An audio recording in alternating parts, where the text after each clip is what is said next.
Merci de toujours choisir WAB Info Télévision pour vous informer, mesdames et messieurs. Nous vous souhaitons la bienvenue dans cette nouvelle section d'actualité sur WAB Info Télévision. Commençons. Le gouvernement congolais dénonce les renforcements de l'FC M23 en hommes et matériel provenant du Rwanda et la recrudescence des attaques contre les FARDC. Ceci ressort d'un communiqué officiel lu par le porte-parole de FARDC, le général-major Sylvain Ekenge, et signé par les vice-premiers ministres et ministres de la Défense nationale, Gu Kabombo. Suivez. Le ministère de la Défense nationale et anciens combattants a suivi avec attention les derniers communiqués contradictoires des rebelles de l'AFC M23 soutenus par le Rwanda, prétextant la violation du cessez-le-feu par les forces armées de la République démocratique du Congo. Ces communiqués traduisent leur intention manifeste de saboter les processus de Washington et de Doha, comme ils en ont l'habitude. À ce sujet, le ministère de la Défense nationale tient à porter à la connaissance de l'opinion nationale et internationale les précisions suivantes. 1. La République démocratique du Congo continue à subir l'agression de la part de son voisin le Rwanda sous les couverts de l'AFC M23 en dépit des processus de paix en cours et de la main tendue de son Excellence Monsieur le Président de la République, chef de l'État, commandant suprême des forces armées de la République démocratique du Congo. 2. Contrairement aux allégations contenues dans leur communiqué, il s'observe un renforcement des dispositifs de la coalition rebelle, tant en hommes qu'en matériel provenant du Rwanda, ainsi que des attaques répétées des positions des forces loyalistes. 3. Dans les zones occupées, les populations subissent des atrocités et des graves violations des droits humains. Ces dernières sont utilisées comme boucliers humains par l'agresseur. 4. Le gouvernement de la République a le devoir sacré de protéger la population et ne peut en aucun cas la soumettre à une quelconque souffrance de plus. Sa préoccupation majeure demeure le rétablissement de l'intégrité de son territoire. 5. Les forces armées de la République démocratique du Congo restent mobilisées, disciplinés et engagés pour défendre l'intégrité territoriale, protéger la population et restaurer la paix dans toutes les zones occupées. 6. Enfin, le ministère de la Défense nationale appelle la population à rester calme et vigilante et à faire confiance à La plateforme majoritaire au Parlement de l'Union sacrée de la Nation a porté son choix sur Aimé Bodisangara comme candidat commun au poste de président de l'Assemblée nationale en remplacement de Vital Kamerhe. L'annonce a été faite par André Mbata, secrétaire permanent de l'Union sacrée. Il est ici. Nous avions réceptionné et comme il s'est levé, vous savez, l'Union sacrée a plusieurs organes au niveau national. Nous avons le congrès qui s'était réuni le 30 août de 2025, le deuxième congrès extraordinaire. Après le congrès vient, en termes de préséance, la haute autorité politique, c'est le président de la République, qui est l'initiateur de l'Union sacrée de la Nation. Le troisième organe, c'est le présidium, qui comprend actuellement 40 membres. Et après le présidium, vous avez la conférence des présidents des partis politiques des associations. Finalement, dernier organe, vous avez le secrétaire permanent que j'ai l'honneur de diriger. Donc, après avoir écrit ces dossiers, je les ai amenés chez la haute autorité politique. Une fois ces dossiers lui sont parvenus, et jusqu'hier, je crois que vous attendez la fumée blanche qui n'était pas encore venue parce que notre chef, c'est un démocrate, il voulait tout respecter. Dans le vieux temps, vous aurez tout simplement dicté non, pas de débat, pas de concertation, quoi que ce soit, mais c'est différent avec son excellence Félix Antoine Tshisekedi Tshilombo, qui est notre autorité politique. Et ce matin, l'exercice a pu continuer parce qu'il fallait, je vous l'ai dit tout à l'heure, ce qui a justifié en fait le retard, il fallait la réunion du présidium, il a eu lieu, il y a eu la concertation avec les candidats, le président de l'Assemblée nationale, et en fait, peut-être on précisera tout à l'heure, ici on parle des candidats à la candidature. Parce que l'exercice final se fait au niveau de l'Assemblée nationale. On entend parfois des questions, mais nous comprenons aussi à notre niveau que ce n'est pas facile de comprendre la Constitution. Ce n'est pas facile.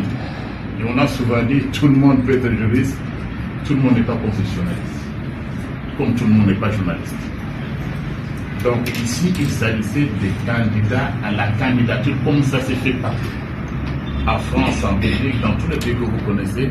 Et on était assez peinés. sur le plan scientifique, de voir que certaines personnes parlaient des communiqués ou d'un exercice qui violait la Constitution. On se demandait. Donc on a compris que la Constitution, ce n'était pas le thé de tout le monde. Donc après cet exercice, après cette concertation, je suis heureux de vous annoncer finalement que l'Union sacrée de la Nation, conformément à l'article 27 alinéa 2 du règlement intérieur de l'Assemblée nationale, cet article dispose que le candidat, le président de l'Assemblée nationale, est présenté par la majorité. Ici, c'est important aussi.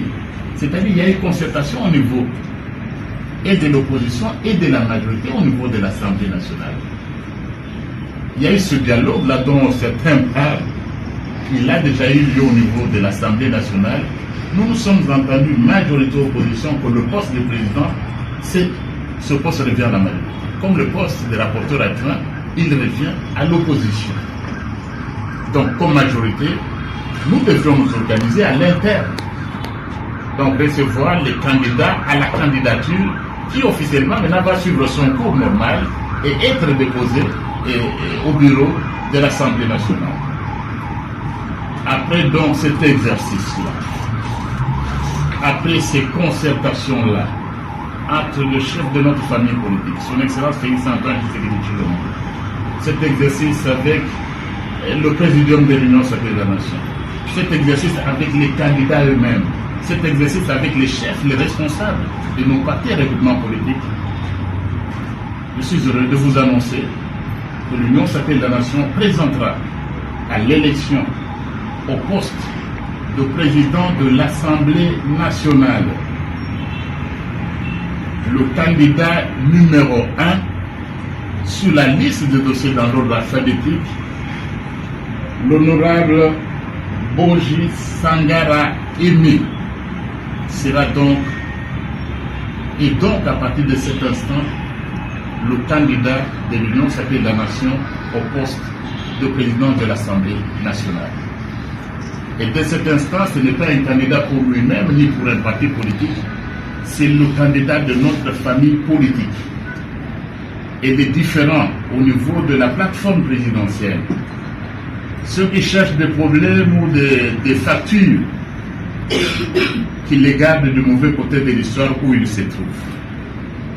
Il n'y en aura pas de notre côté, du bon côté de l'histoire.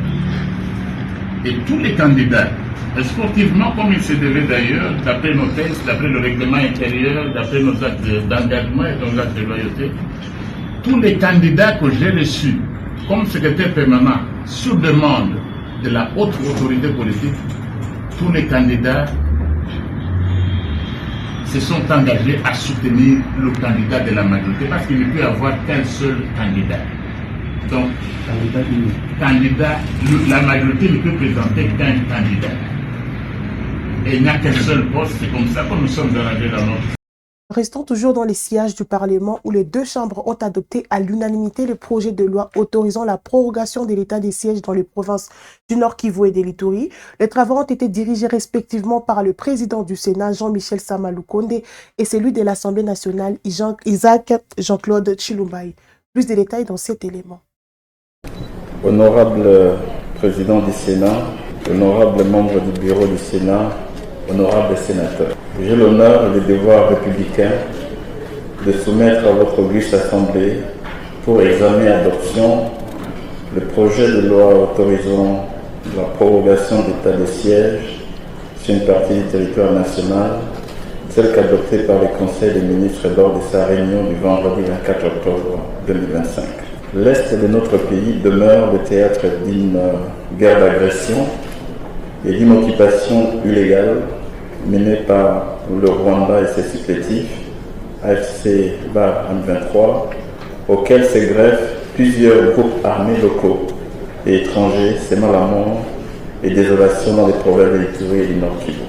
Face à cette agression persistante, Son Excellence Monsieur le Président de la République, chef de l'État, garant de l'unité nationale et de l'intégrité territoriale, a par ordonnance numéro 25/015 du 3 mai 2021 proclamé l'état du siège dans ces deux provinces en application des articles 85, 144 et 145 de la Constitution. Honorable président du Sénat, honorable membre du bureau du Sénat, honorable sénateur, malgré les avancées enregistrées sur le terrain, l'objectif de pacification totale n'est pas encore atteint. L'ennemi se réorganise, multiplie les provocations et persiste dans son entreprise de déstabilisation. Dans ces contextes, la prolongation de l'état de siège s'impose comme une mesure de nécessité nationale et de légitime défense. Conformément à l'article 144, alinéa 5 de la Constitution, cette prolongation ne peut intervenir qu'avec l'autorisation du Parlement saisi par le chef d'État après délibération du Conseil des ministres. C'est donc en exécution de cette exigence constitutionnelle que je soumets à votre haute appréciation le présent projet de loi afin de permettre à nos forces armées et services de sécurité de poursuivre avec fermeté et détermination la neutralisation des forces négatives et la restauration complète de la paix et de l'autorité de l'État dans ces zones meurtries. Le projet de loi que je vous présente se compose de 3 articles. L'article 1er autorise la prolongation d'état de siège sur les provinces de l'Ituri et du Nord Kivu pour une durée de 15 jours à compter du 3 novembre 2025. L'article 2e abroge toutes les dispositions antérieures contraires. L'article 3e fixe l'entrée en vigueur de la présente loi à la date de sa promulgation. Honorable président du Sénat, honorable membre du bureau du Sénat, honorable sénateur, la prorogation sollicitée n'est pas une formalité. Elle constitue un instrument essentiel de la défense nationale. Elle donne aux autorités militaires et civiles les leviers juridiques nécessaires pour protéger nos populations, sécuriser le territoire national et sauvegarder la souveraineté de la République. Telle est l'économie du présent projet de loi que j'ai l'honneur de soumettre à votre auguste chambre dans l'espoir de son adoption dans un esprit de responsabilité patriotique. Je vous remercie. Le ministre congolais du Commerce extérieur, Julien Paluku Kahongya, a inauguré mardi dernier à Kinshasa la Chambre de commerce et d'industrie RDC-Égypte destinée à dynamiser les échanges économiques entre les deux pays. Cette nouvelle structure s'inscrit dans le cadre de la coopération sud-sud et vise à promouvoir les investissements bilatéraux. Suivez ces propos. La Chambre de commerce entre l'Égypte et la RDC, c'est un canal par lequel les entreprises égyptiennes vont devoir entrer sur le marché congolais. Parce que depuis de longues années, qu'il s'agisse de l'Égypte ou de tous les pays du monde, il y a des charlatans. Mais également dans notre pays aussi, il y a souvent des investisseurs qui tombent sur de mauvaises personnes. Quand ils arrivent, on commence à demander argent ici pour voir un ministre, on commence à demander quelque chose pour voir le président. Il y a des gens qui amassent suffisamment d'argent pour dire « je vais vous amener chez le président de la République, je vais vous amener chez le premier ministre, je vais vous amener chez le ministre ». Et parfois, quand il a donné cet argent, et qu'il voit le ministre, lui pense que le ministre sait qu'il a reçu l'argent, alors que le ministre n'en connaît rien. Et il rentre dans son pays en sachant que s'il a été reçu, c'est parce qu'il a donné l'argent pour voir le président, pour voir le ministre, pour voir le premier ministre. Et donc cette chambre de commerce va faciliter aux opérateurs qui veulent venir en RDC de surmonter tous ces obstacles qui font que l'image de notre pays soit souvent ternie par le comportement de certains d'entre nous. Voilà pourquoi au mois de mai, nous avions signé un protocole d'accord avec M. Mahmoud et sa société pour baliser le chemin de la mise en place de cette chambre de commerce. Seulement 5 mois après, nous voici ici à Kinshasa pour ouvrir officiellement les activités de la chambre. Je voudrais annoncer que après cette activité ici, il y aura un salon économique et d'investissement qui sera organisé entre fin novembre et début décembre 2025 avec 70 entreprises égyptiennes qui sont déjà mobilisés par la Chambre de commerce pour venir capter les opportunités qu'il y a en République démocratique du Congo. C'est des entreprises qui viennent signer des contrats avec les entreprises congolaises. C'est là où la Fédération des entreprises congolaises est invitée, effectivement, à se joindre à cette initiative. Ce n'est pas l'État qui commerce, ce sont les privés qui font les commerces. Mais l'État trace les cadres, prépare tout ce qu'il y a comme environnement des affaires pour permettre à ceux qui font les affaires de les faire correctement. Donc ce n'est ni le président Félix Tshisekedi, ni la première ministre Judith Suminwa, ni le ministre Julien Paluku qui feront les commerces à travers cette chambre, mais ce sont les Congolaises et Congolaises qui vont désormais faire les commerces et ainsi créer des emplois, parce que parmi les engagements du président de la République, il doit créer suffisamment d'emplois aux jeunes. Et si nous avons 70 entreprises qui viennent travailler ici et qu'une entreprise peut engager 500 personnes, vous voyez déjà qu'on est autour de 3500, 5000 emplois créés par le simple fait d'avoir ouvert la chambre de commerce entre la RDC et l'Égypte. Et pour mettre fin à cette session d'actualité, mesdames et messieurs, à Lubumbashi, dans les Hauts-Katanga, le maire de la ville, Patrick Kafwimbi Moumamba, a reçu mardi 28 octobre 2025 une délégation de la Banque mondiale dans le cadre des discussions autour du projet de construction du corridor de l'Obito. Suivez leur propos. Ça va, moi c'est le conseiller Alain Moussangou, je suis conseiller du ministre d'État, ministre de l'Urbanisme et de l'Habitat. Je suis accompagné par Madame Henriette, qui est chef de division de l'urbanisme, Michel Lumbashi, de l'habitat, et de M. Vanel, qui est aussi conseiller du ministre d'État, ministre de l'urbanisme et de l'habitat, et M. Isaac. Voilà, l'entretien était une prise de contact de la délégation de la Banque mondiale, qui est en visite ici à Lubumbashi, dans le cadre du projet de construction du corridor de l'Obito. Il s'agit en fait d'une phase de pré-identification qui vise de voir un peu quelles sont les potentialités d'améliorer la situation des villes qui sont sur le corridor et de rechercher des opportunités économiques pour la population dans le même corridor. Donc c'est vraiment une phase de collecte d'informations au niveau vraiment préliminaire. Voilà, c'est la mission qui est ici, qui a rencontré le maire et que nous avons accompagné avec madame la chef de division de l'habitat et le reste de l'équipe. On a besoin de l'aide de la population pour essayer de comprendre quels sont ses besoins, quelles sont ses priorités et qu'est-ce que le corridor, une fois qu'on a construit la route entre Kolwezi et l'Obito, et qu'est-ce que ce corridor pourrait apporter à la population. Donc c'est une phase d'identification, de collecte d'informations. Là, le corridor sera certainement construit à un moment, mais le développement de ce qui va se faire dans les villes devra découler de tout ce qu'on collectera comme information ici.